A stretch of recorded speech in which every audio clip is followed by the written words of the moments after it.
একটি ভিডিওতে 4টি রেসিপি। আসসালামু আলাইকুম প্রিয় দর্শক, আমি বিথি চলে এসেছি নতুন আরও একটি ভিডিও নিয়ে। আজকের ভিডিওতে 4 ধরনের লাড্ডুর রেসিপি তৈরি করে দেখাবো। রেসিপিগুলো ভালো লাগলে প্লিজ একটি লাইক দিয়ে দিবেন আর ফ্রেন্ডস অ্যান্ড ফ্যামিলিদের সাথে শেয়ার করে দিবেন আর কমেন্ট করে জানাবেন কেমন হয়েছে রেসিপিগুলো। তো চলুন রেসিপিগুলো শুরু করি। এখানে গাজর নিয়েছি প্রায় 600 গ্রামের মতো, আর গাজরগুলোকে খুব ভালো করে ধুয়ে নিয়েছি। এখন একটা পটেটো কিলারের সাহায্যে গাজরকে ছিলে নেব। আপনারা চাইলে এই কাজটা বটি দিয়েও করে নিতে পারেন, তবে আমি পটেটো কিলার দিয়েই করে নিচ্ছি, এতে খুব সহজ হয়। ছিলা হয়ে গেলে এখন এটাকে আমি এরকম একটা গ্রেটার দিয়ে, ছোট গ্রেটার যে আছে সেটা দিয়ে একদম কুচি কুচি করে গাজরটাকে গ্রেট করে নেব। এই গাজরের লাড্ডু তৈরি করতে না বেশি সময় লাগবে না বেশি কষ্ট হবে, অল্প সময়ে আর বেশি ঝামেলা ছাড়াই আপনি এই গাজরের লাড্ডু তৈরি করে নিতে পারবেন। আর এভাবে করে গাজরের লাড্ডু তৈরি করলে যে কেউ খেতে পছন্দ করবে। এখানে সবগুলো গাজর গ্রেট করে নিয়েছি, দেখতে পাচ্ছেন আমার সবগুলো গাজর গ্রেট করা প্রায় হয়ে গিয়েছে। এখন তার পরের স্টেপগুলো করে নেব। প্রথমেই চলে যাব চুলায়। চুলায় একটা প্যান বসিয়ে দিয়ে তাতে আমি গাজরগুলো দিয়ে দিচ্ছি। চুলার আঁচ লো টু মিডিয়াম রেখে ধরিয়ে দিতে হবে। আর এখন দিয়ে দিচ্ছি 1 চামচ ঘি। এখন অনেকেই বলবেন ঘিয়ের বদলে কি তেল দেওয়া যাবে? তেল দিলে ঘিয়ের যে একটা ফ্লেভার সেটা পাওয়া যাবে না, তাই ঘিটাই দিতে চেষ্টা করবেন। দিয়ে এটাকে 1 থেকে 2 মিনিট ভেজে নিতে হবে। ভাজা হয়ে গেলে এখন এর মধ্যে অ্যাড করে দেব চিনি। এখানে আমি 1 কাপ পরিমাণ চিনি দিয়েছি, আপনারা আপনাদের টেস্ট অনুযায়ী চিনিটা অ্যাড করে দিবেন। তারপরে দিয়ে দিলাম 1/2 কাপ দুধ, আর দুধটাকে আমি আগে থেকে জাল করে নিয়েছিলাম। দিয়ে এটাকে খুব ভালো করে মিশিয়ে নিতে হবে। আর চিনিটা যখন মেল্ট হয়ে যাবে তখনই গাজরের মধ্যে পানি ছেড়ে দিবে। আর এ পর্যায়ে দিয়ে দিলাম 1/2 চামচ এলাচের গুঁড়া। অনেকেই গাজরের যে ঘ্রাণ সেটা পছন্দ করেন না, তারা চাইলে এলাচের গুঁড়াটা দিলে এই গাজরের ঘ্রাণটা আর থাকবে না। দিয়ে এটাকে 4 থেকে 5 মিনিট আবারও খুব ভালো করে নেড়ে চেড়ে রান্না করে নিতে হবে, যেন গাজরগুলো খুব ভালোভাবে সিদ্ধ হয়ে যায়। যখনই গাজরের পানিটা শুকিয়ে যাবে তখনই এর মধ্যে অ্যাড করে দিলাম কিছু ড্রাই ফ্রুটস, আর দিয়ে দিচ্ছি 1/2 কাপ গুঁড়া দুধ। আপনারা যে কোনো ড্রাই ফ্রুটস দিয়ে এই লাড্ডুটা তৈরি করে নিতে পারেন, আবার চাইলে স্কিপও করতে পারেন, তবে যে কোনো ড্রাই ফ্রুটস দিয়ে লাড্ডুটা তৈরি করলে খেতে খুব ভালো লাগে। দিয়ে এটাকে খুব ভালোভাবে মিশিয়ে নিতে হবে। আর গাজরের গায়ে যে পানি থাকবে সেটাকে খুব ভালো করে শুকিয়ে নিতে হবে। এ পর্যায়ে অ্যাড করে দিলাম ডেসিকেটেড কোকোনাট। চাইলে আপনারা এটা স্কিপ করতে পারেন, তবে দিলে নারকেলের যে একটা ফ্লেভার সেটাও আসে। মানে এই লাড্ডুতে 3 প্রকারের ফ্লেভার পাবেন। 1 গাজর, 2 গুঁড়া দুধ, 3 হচ্ছে নারকেলের। দিয়ে এটাকে খুব ভালোভাবে মিশিয়ে তারপর নামিয়ে নিতে হবে। এখন আমি একটা সার্ভিং ডিশে নামিয়ে নিচ্ছি। নামিয়ে নিয়ে এটাকে একটা স্প্যাচুলার সাহায্যে একটু ছড়িয়ে দেব, যাতে খুব তাড়াতাড়ি করে এটা ঠান্ডা হয়ে যায়। 5 থেকে 7 মিনিট পরে দেখাচ্ছি গাজরটা ঠান্ডা হয়ে গিয়েছে। এখন হাতে অল্প পরিমাণে ঘি নিয়ে তারপরে এই গাজরের মিশ্রণ থেকে অল্প অল্প নিয়ে এক লাড্ডু শেপ দিয়ে নিতে হবে। আমি এখানে আমার পছন্দ অনুযায়ী শেপ দিয়ে নিচ্ছি, আপনারা ছোট অথবা বড় যে কোনো শেপ দিয়ে নিতে পারেন। কথা বলতে বলতে একটি লাড্ডু তৈরি করে ফেলেছি, দেখতে পাচ্ছেন। আর আরেকটি লাড্ডু আমি আপনাদেরকে তৈরি করে দেখাচ্ছি। ওই একইভাবে অল্প মিশ্রণ নিয়ে তারপর হাতের মধ্যে মুঠ করে বারবার ঘুরিয়ে নিলেই সুন্দরভাবে লাড্ডুটা তৈরি হয়ে যাবে। আর এটা করতে বেশি সময় লাগে না, একটি লাড্ডু তৈরি করতে মাত্র 30 সেকেন্ড হলেই এটা সুন্দরভাবে তৈরি হয়ে যায়। লাড্ডু তৈরি করা হয়ে গেলে এখন আমি নারকেলের গুঁড়া দিয়ে এটাকে কোট করে নেব। চাইলে এভাবেও আপনারা সার্ভ করতে পারেন, তবে আরেকটু আকর্ষণীয় বাড়ানোর জন্য আমি এটা নারকেলের গুঁড়া দিয়ে কোট করে নিচ্ছি। তো এভাবে করে কোট করে নিয়ে এখন একটি প্লেটে রেখে দেব। আর এভাবে করেই আমি সবগুলো লাড্ডু নারকেলের গুঁড়া দিয়ে কোট করে তারপরে আপনাদেরকে দেখাচ্ছি। আসছে শবে বরাতে এই গাজর দিয়ে এভাবে করে লাড্ডু তৈরি করে সবাইকে চমকে দিতে পারেন। কেউ খেয়ে বুঝতেই পারবে না যে এটা গাজর দিয়ে তৈরি। তো আমি এখানে সবগুলো লাড্ডুকে কোট করে নিয়েছি। এখন উপরে আরও গার্নিশ করার জন্য পেস্তা বাদাম অর্ধেক করে কেটে এর উপর দিয়ে গার্নিশ করে দিচ্ছি। এটা পুরোটাই অপশনাল, আমি শুধুমাত্র সৌন্দর্য বৃদ্ধি করার জন্য এভাবে গার্নিশ করেছি। এখন একটা লাড্ডু আমি আপনাদেরকে ভেঙে দেখাচ্ছি যে এর ভিতরে কতটা সফট হয়েছে, আর গাজরগুলো একদম খুব ভালোভাবে সিদ্ধ হয়ে গিয়েছে। আর তৈরি হয়ে গেল গাজরের লাড্ডু। তো লাড্ডু তৈরি করার জন্য এখানে আমি 600 গ্রামের চেয়ে একটু বেশি মিষ্টি আলু নিয়েছি। মূলত আজকে লাড্ডুটা এই মিষ্টি আলু দিয়েই তৈরি করে নেব। প্রথমেই আমি মিষ্টি আলুগুলোকে ছিলে তারপর স্লাইস করে কেটে নিয়েছি, আর পানিতে আমি 10 মিনিটের জন্য ভিজিয়ে রেখেছিলাম। এতে আলুগুলোর যে কষটা রয়েছে সেটা বের হয়ে যাবে। এখন চুলায় একটা প্যান বসিয়ে দিয়ে এর মধ্যে আলুগুলোকে দিয়ে দিতে হবে। দিয়ে পর্যাপ্ত পরিমাণে পানি দিয়ে দিতে হবে যাতে আলুগুলো খুব ভালোভাবে সিদ্ধ হয়ে যায়। আর এর সাথে দিয়ে দেব সামান্য পরিমাণ লবণ। আমি এখানে হাফ চামচ লবণ দিয়েছি, এতে করে আলুগুলো খুব ভালোভাবে সিদ্ধ হয়ে যাবে আর তাড়াতাড়ি হবে। তারপর পানির সাথে লবণগুলো খুব ভালোভাবে মিশিয়ে নিয়ে নেড়েচেড়ে একটু ঢাকনা দিয়ে ঢেকে দিতে হবে। তারপর মিডিয়াম আঁচে আলুগুলোকে সিদ্ধ করে নিতে হবে। প্রায় 10 থেকে 15 মিনিট পরে আমি আপনাদেরকে দেখাচ্ছি। দেখুন আলুগুলো খুব ভালোভাবে সিদ্ধ হয়ে গিয়েছে আর পানিটাও প্রায় শুকিয়ে এসেছে। এ পর্যায়ে আমি এটাকে নামিয়ে নেব। নামিয়ে এটাকে একটু ঠান্ডা করে নেব, আর ঠান্ডা হয়ে গেলে এই পানিটা আরও শুকিয়ে যাবে। তো এখানে আমি আলুগুলোকে ঠান্ডা করে নিয়েছি, দেখতে পাচ্ছেন প্রায় পানিটা একদমই শুকিয়ে গিয়েছে। এখন আমি একটা ব্লেন্ডারের জারে এই আলুগুলোকে নিয়ে নেব আর আলুগুলোকে খুব ভালোভাবে ব্লেন্ড করে নেব। আর এতে কোনো প্রকার পানি দিব না, পানি দেওয়া ছাড়াই এই আলুগুলোকে খুব ভালোভাবে ব্লেন্ড করে নিতে হবে। একটু সময় নিয়ে এটাকে ব্লেন্ড করলে সুন্দরভাবে এটা ব্লেন্ড হয়ে যাবে। দেখতে পাচ্ছেন আমার ব্লেন্ড করা হয়ে গিয়েছে আর খুব সুন্দরভাবে এটা ব্লেন্ড করা হয়েছে। এখন চুলায় আবারও একটা প্যান বসিয়ে দিয়ে এতে 2.5 চামচ ঘি দিয়ে দিচ্ছি। আপনারা চাইলে এখানে তেলটাও দিতে পারেন, তবে ঘিয়ের যে একটা সুন্দর ফ্লেভার সেটা তেলে পাওয়া যাবে না, তাই ঘিটাই দিতে চেষ্টা করবেন। তারপর বড় চামচে 2 চামচ দিয়ে আমি এখানে কাজু বাদাম আর কিশমিশ দিয়ে দিলাম। দিয়ে এটাকে লো টু মিডিয়াম আঁচে রেখে 1 মিনিট ভেজে নিতে হবে, যতক্ষণ না পর্যন্ত কিশমিশগুলো ফুলে যায়। বাদাম আর কিশমিশ ভাজা হয়ে গিয়েছে। এখন অ্যাড করে দেব মিষ্টি আলুর যে পিউরিটা তৈরি করে রেখেছিলাম সেইটা। দিয়ে এটাকে এই ঘিয়ের সাথে আর বাদাম আর কিশমিশের সাথে খুব ভালোভাবে মিশিয়ে নিতে হবে আর অতিরিক্ত পানিটাকেও শুকিয়ে নিতে হবে। তো এই পর্যায়ে আমি অ্যাড করে দিচ্ছি হাফ চামচ পিঙ্ক কালার। এখানে আমি পিঙ্ক কালারটা দিয়েছি, আপনারা যে কোনো কালার দিয়ে এটাকে তৈরি করে নিতে পারেন আর চাইলে এটাকে স্কিপও করতে পারেন, পুরোটাই অপশনাল, শুধুমাত্র সৌন্দর্য বৃদ্ধির জন্য আমি এখানে দিয়েছি। তো এই পর্যায়ে আমি অ্যাড করে দিচ্ছি চিনি। এখানে আমি হাফ কাপ পরিমাণ চিনি দিয়েছি। মিষ্টি আলু যেহেতু একটু মিষ্টি থাকে তাই এখানে আমি হাফ কাপ পরিমাণ দিয়েছি, আপনারা চাইলে বাড়িয়ে কমিয়ে নিতে পারেন।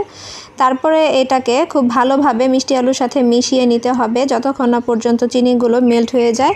এখানে চিনিটাও মেল্ট হয়ে গিয়েছে। তো এ পর্যায়ে অ্যাড করে দেব গুঁড়া দুধ। এখানে আমি হাফ কাপ পরিমাণ গুঁড়া দুধ দিয়েছি, তবে একবারে দিব না, 2 বারে দিয়ে আমি এই মিষ্টি আলুর সাথে খুব ভালোভাবে মিশিয়ে নেব। আমি এই লাড্ডুটা চিনি দিয়ে তৈরি করে দেখাচ্ছি, আপনারা চাইলে এখানে কনডেন্স মিল্কটাও দিতে পারেন, এতে করে খেতে কিন্তু বেশি সুস্বাদু হয়। তো আমি তারপরের যে গুঁড়া দুধগুলো বাকি ছিল সেটাও দিয়ে দিচ্ছি। দিয়ে এটাকে খুব ভালোভাবে মিশিয়ে নিতে হবে। তো প্রায় মিষ্টি আলুটা হয়ে এসেছে। আগে যে আমি ঘিটা দিয়েছিলাম সেটা তেমন কোনো ফ্লেভার নেই, তাই একটা স্ট্রং ফ্লেভার পাওয়ার জন্য আমি এখন এর মধ্যে অ্যাড করে দিচ্ছি 1 চামচ ঘি। এতে করে লাড্ডুগুলো খাওয়ার সময় ঘিয়ের যে একটা স্ট্রং ফ্লেভার সেটা পাওয়া যাবে। দিয়ে এটাকে খুব ভালোভাবে মিশিয়ে নিতে হবে। আমি এই লাড্ডুগুলো তো ঘি দিয়ে তৈরি করেছি, আপনারা চাইলে বাটার দিয়ে এটাকে তৈরি করে নিতে পারেন। মিষ্টি আলুর মিশ্রণটা হয়ে এসেছে। এখন এটাকে আমি চুলা থেকে নামিয়ে নেব। নামিয়ে একটা সার্ভিং ডিশে এটাকে আমি ঢেলে নেব। ঢেলে দিয়ে তারপর একটা স্প্যাচুলারের সাহায্যে এটাকে আমি একটু ছড়িয়ে দেব, এতে করে খুব তাড়াতাড়ি এটা ঠান্ডা হয়ে যাবে। ঠান্ডা হয়ে গেলে তারপর আবার ফিরে আসছি আমি আপনাদের সাথে। তো মিষ্টি আলুর মিশ্রণটা ঠান্ডা হয়ে গিয়েছে। এখন হাতে সামান্য পরিমাণ ঘি লাগিয়ে এখান থেকে অল্প অল্প মিষ্টি আলুর মিশ্রণটাকে নিয়ে নিতে হবে। তারপর 2 হাতে ঘুরিয়ে একটা মিষ্টি আলুর শেপ দিয়ে দিতে হবে। তো এখানে আমি একটা লাড্ডু তৈরি করে নিয়েছি, আর আমি একটু লাড্ডুটা বড় বড় সাইজের করে তৈরি করে নিচ্ছি। আপনারা চাইলে ছোট সাইজেরও তৈরি করে নিতে পারেন, কোনো সমস্যা নেই। তো লাড্ডু তৈরি করা হয়ে গেলে তারপর আমি এখানে শুকনো নারকেলের গুঁড়া দিয়ে এটাকে কোটিং করে নিচ্ছি। এতে করে লাড্ডুগুলো দেখতে যতটা সুন্দর হয়, খেতেও কিন্তু অনেকটা টেস্টি হয়। তো আমার এভাবে করে একটি লাড্ডু তৈরি করা হয়ে গিয়েছে। আবার আপনাদের সুবিধার্থে আমি আরেকটি লাড্ডু তৈরি করে দেখাচ্ছি। এমনিতেই মিষ্টি আলু খেতে অনেকটা মজার হয়ে থাকে, আর তা দিয়ে যদি লাড্ডু তৈরি করা হয় তাহলে কতটা মজার হতে পারে তা আপনারা তৈরি করে না খেলে বুঝতে পারবেন না। আর বাচ্চারা এটা খেতে তো অনেকটাই পছন্দ করবে। তো এখানে কথা বলতে বলতে আমি আরেকটা লাড্ডু তৈরি করে নিয়েছি, আর এভাবে করে আমি সবগুলো লাড্ডু তৈরি করে নেব।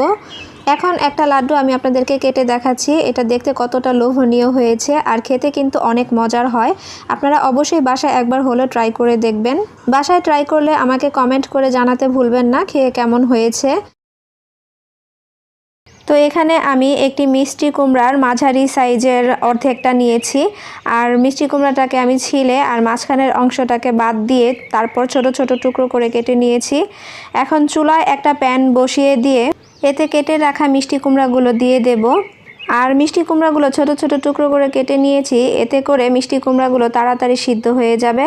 আর সিদ্ধ করার জন্য আমি এর মধ্যে অ্যাড করে দিচ্ছি 2 কাপ দুধ। চাইলে দুধের পরিবর্তে পানি দিয়েও আপনারা এটাকে সিদ্ধ করে নিতে পারেন, তবে দুধ দিয়ে সিদ্ধ করলে বেশি খেতে মজার হয়, তাই আমি এখানে দুধ দিয়ে সিদ্ধ করছি। আর দিয়ে দিচ্ছি সামান্য পরিমাণ লবণ। লবণটা দিলে তাড়াতাড়ি সিদ্ধ হয়ে যাবে। এখন একটু নেড়ে চেড়ে মিশিয়ে নিচ্ছি।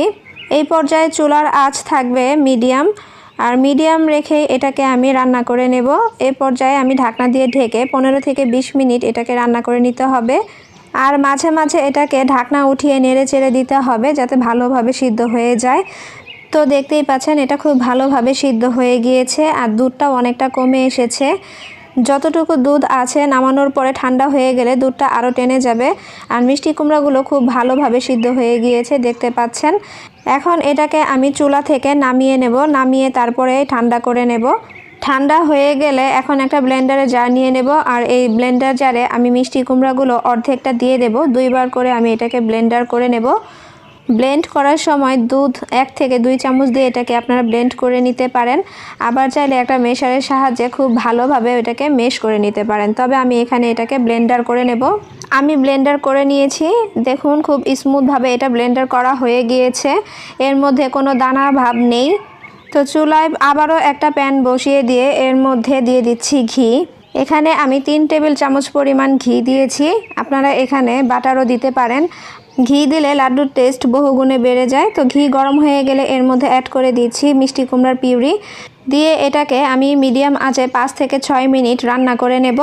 আর এই পর্যায়ে আমি অ্যাড করে দেব চিনি। এখানে আমি 1 কাপ পরিমাণ চিনি দিয়ে দিচ্ছি, আপনারা আপনাদের টেস্ট অনুযায়ী চিনিটা এখানে অ্যাড করে দিবেন। তবে লাড্ডুতে মিষ্টি না হলে কিন্তু খেতে ভালো লাগে না, তাই একটু বুঝে শুনে অ্যাড করে দিবেন। দিয়ে এটাকে আবারও মিষ্টি কুমড়া পিউরির সাথে খুব ভালোভাবে মিশিয়ে নিতে হবে আর রান্না করে নিতে হবে। কিছুক্ষণ রান্না করে নেওয়ার পর এখানে আমি অ্যাড করে দিচ্ছি 1/2 চামচের মতো ফুড কালার। এখানে আমি জর্দার রং দিয়েছি, এটা পুরোটাই অপশনাল, চাইলে স্কিপ করতে পারেন, আমি শুধুমাত্র কালারের জন্য দিয়েছি। দিয়ে এটাকেও খুব ভালোভাবে মিশিয়ে নিতে হবে, আরও কিছুক্ষণ ধরে এটাকে রান্না করে নিতে হবে। এই পর্যায়ে আমি অ্যাড করে দিয়েছি 1/3 কাপ পরিমাণ গুঁড়া দুধ, এতে করে লাড্ডুর ভিতরে মাওয়ার যে একটা ফ্লেভার সেটা পাওয়া যাবে আর লাড্ডুটা খেতে অনেকটা টেস্টি হবে। দিয়ে এটাকেও খুব ভালোভাবে মিশিয়ে নিতে হবে। অনেকেই আছে মিষ্টি কুমড়া খেতে পছন্দ করেন না, তাদেরকে যদি এইভাবে করে লাড্ডু তৈরি করে দেওয়া যায় তারা খেয়ে বুঝতেই পারবে না যে এটা মিষ্টি কুমড়া লাড্ডু। তো এই পর্যায়ে আমি অ্যাড করে দিচ্ছি 1 কাপ মুড়ির গুঁড়া। আমি প্রথমে মুড়িটাকে ব্লেন্ডার করে গুঁড়া করে নিয়েছি, তারপর এখানে আমি দিয়ে দিচ্ছি। দিয়ে এটাকে আবারও খুব ভালোভাবে মিশিয়ে নিতে হবে। এই মুড়ির গুঁড়া দেওয়ার কারণে মিষ্টি কুমড়ার যে একটা স্মেল সেটা আর থাকবে না, তাই আর কেউ বুঝতে পারবে না যে এটা মিষ্টি কুমড়া দিয়ে তৈরি। আর এখানে আমি মুড়ির গুঁড়াটা একবারে না দিয়ে 2 বারে দিয়ে খুব ভালোভাবে মিশিয়ে নিচ্ছি, এতে করে মুড়ির গুঁড়াটা আর একেবারে দলা পেকে যাবে না। দিয়ে এটাকেও খুব ভালোভাবে মিশিয়ে নিতে হবে। আর পুরো রান্নাটা করতে হবে মিডিয়াম আঁচে। 15 থেকে 20 মিনিটের মধ্যে লাড্ডুর মিশ্রণটা তৈরি হয়ে যাবে। তো এখানে লাড্ডুর মিশ্রণটা প্রায় হয়ে এসেছে। এ পর্যায়ে আমি অ্যাড করে দিচ্ছি 1 চামচ ভ্যানিলা এসেন্স। ভ্যানিলা এসেন্স হাতের কাছে না থাকলে চাইলে এলাচের গুঁড়োটাও দিতে পারেন। এখন এটাকেও খুব ভালোভাবে মিশিয়ে নিতে হবে। আর দেখুন মিশ্রণটা কিন্তু প্যান ছেড়ে দিচ্ছে। তো মিশিয়ে আমি এটাকে নামিয়ে তারপর ঠান্ডা করে নেব। তো লাড্ডুর মিশ্রণটা এখানে ঠান্ডা করে নিয়েছি। এখন হাতে সামান্য পরিমাণ ঘি লাগিয়ে তারপরে এই মিশ্রণটা থেকে অল্প অল্প মিশ্রণ নিয়ে লাড্ডু শেপ দিয়ে দিতে হবে। আমি এখানে একটু বড় সাইজ করে লাড্ডুটা তৈরি করে নিচ্ছি, আপনারা চাইলে ছোট সাইজ করেও তৈরি করে নিতে পারেন, তাতে কোনো অসুবিধা নেই। লাড্ডু তৈরি করা হয়ে গেলে মুড়ির গুঁড়া দিয়ে আমি এটাকে কোট করে নিচ্ছি, আপনারা চাইলে নারকেলের গুঁড়া দিয়েও এটাকে কোট করে নিতে পারেন। তো এখানে একটা লাড্ডু তৈরি করা হয়ে গিয়েছে, আমি আপনাদের সুবিধার্থে আরেকটা লাড্ডু তৈরি করে দেখাচ্ছি। এই শবে বরাতে মিষ্টি কুমড়া দিয়ে লাড্ডু তৈরি করে সবাইকে চাইলে চমকে দিতে পারেন। এই লাড্ডুটা খেতে কিন্তু অনেকটা টেস্টি হয়েছিল, একবার হলো বাসায় ট্রাই করে দেখতে পারেন। আর বাসায় ট্রাই করলে আমাকে কমেন্ট করে জানাতে ভুলবেন না। তো এখানে আমার আরেকটি লাড্ডু তৈরি করা হয়ে গিয়েছে। তো এইভাবে করে আমি সবগুলো লাড্ডু তৈরি করে নিয়েছি। তো আমি আপনাদেরকে একটা লাড্ডু কেটে দেখাচ্ছি এর ভেতরটা কেমন হয়েছে। এটা একদম সফট হয়েছে, মুখে দেওয়ার সাথে সাথে মিলিয়ে যাবে। দেখতেই পাচ্ছেন দেখতে কতটা লোভনীয় আর আকর্ষণীয় লাগছে, আর খেতে কিন্তু অনেকটা মজার হয়েছিল। এখানে আমি মেরিগোল্ড বিস্কুট নিয়েছি 18 থেকে 20টি, আপনারা বাড়িয়েও নিতে পারেন। তো এখন আমি বিস্কুটগুলোকে একটি ব্লেন্ডার জারে ভেঙে ভেঙে নিয়ে নেব, তারপর ব্লেন্ডার করে গুঁড়ো করে নেব। তো এইভাবে করে আমি টুকরো টুকরো করে নিচ্ছি, এতে করে ব্লেন্ডার করতে সুবিধা হবে। তো আমি সম্পূর্ণ বিস্কুটগুলিকে ভেঙে নিয়েছি, এখন আমি এগুলোকে ব্লেন্ড করে নেব। ব্লেন্ড করার পর দেখাচ্ছি, দেখুন এই যে এরকমভাবে গুঁড়ো করে নিয়েছি। এখন এই বিস্কুটের গুঁড়োগুলোকে আমি একটি স্ট্রেনার দিয়ে খুব ভালোভাবে চেলে নেব, যাতে বিস্কুটের যে দানা দানাগুলি থাকে সেগুলো বের হয়ে যায়। এতে করে সুন্দর একটি ডো তৈরি হবে। তো চালার পর যে দানাগুলো বের হয়েছে এগুলোকে এখন আমি ফেলে দেব।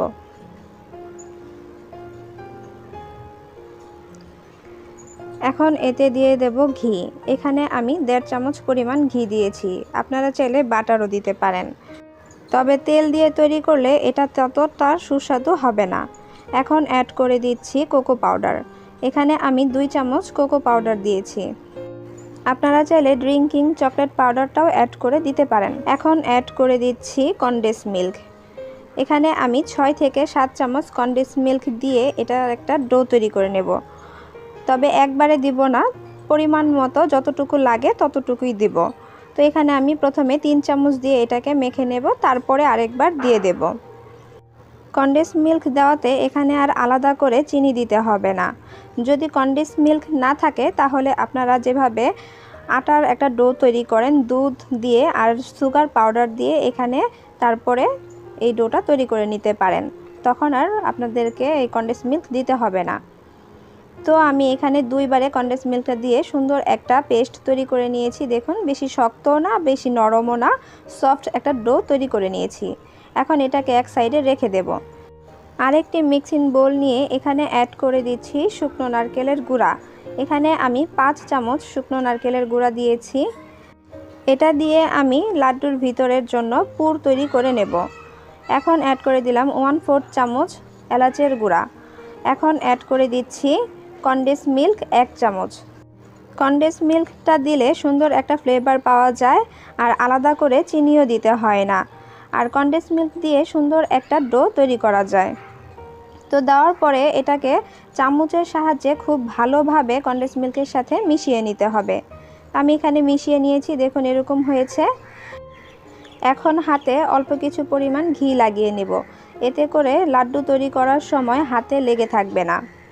তো প্রথমে যে আমি বিস্কুটের মিশ্রণটা তৈরি করে রেখেছিলাম সেখান থেকে অল্প কিছু পরিমাণ ডো নিয়ে হাতে মুঠ করে চেপে চেপে এটাকে আরেকটু মসৃণ করে নিতে হবে। তারপর 2 হাতের মাঝখানে রেখে এটাকে চেপে একটু চ্যাপ্টা বানিয়ে নিতে হবে। এখান থেকে কিছু পরিমাণ নারকেলের ডো নিয়ে এর ভিতরে দিয়ে তারপর আবার এটাকে মুড়িয়ে দিয়ে 2 হাত দিয়ে গোল গোল করে লাড্ডু শেপ দিয়ে নিতে হবে। আর আমি এখানে ছোট ছোট লেবুর মতো সাইজ করে নিচ্ছি, আপনারা আপনাদের পছন্দ অনুযায়ী যে কোনো সাইজ দিয়ে নিতে পারেন। তো এটাকে 2 হাতের মধ্যে ঘুরিয়ে ঘুরিয়ে লাড্ডু শেপ দিয়ে নিতে হবে। তো এভাবে করে আমি একটি লাড্ডু তৈরি করে নিয়েছি, দেখুন দেখতে কতটা সুন্দর লাগছে। এখন একটি প্লেটে রেখে দেব, আর এভাবে করেই আমি সবগুলো লাড্ডু তৈরি করে নেব। আমি এখানে সবগুলো লাড্ডু তৈরি করে নিয়েছি, আপনারা চাইলে এইভাবেই পরিবেশন করতে পারেন। তবে আমি একটু সৌন্দর্য আর আকর্ষণীয় করার জন্য উপরে পেস্তা বাদাম গোল করে কেটে এর উপরে সাজিয়ে নিচ্ছি। এটা পুরোটাই অপশনাল, আপনারা চাইলে স্কিপ করতে পারেন। আর তৈরি হয়ে গেল মেরিগোল্ড বিস্কুট দিয়ে লাড্ডু। তো এই ছিল আমার আজকের রেসিপিগুলো, আশা করছি আপনাদের কাছে ভালো লেগেছে। ভালো লেগে থাকলে প্লিজ একটি লাইক দিয়ে দিবেন, আর আমার চ্যানেলে নতুন হলে চ্যানেলটি সাবস্ক্রাইব করে পাশে থাকবেন। আবারও হাজির হয়ে যাব নতুন কোনো রেসিপি নিয়ে। সে পর্যন্ত সবাই ভালো থাকবেন। আল্লাহ হাফেজ।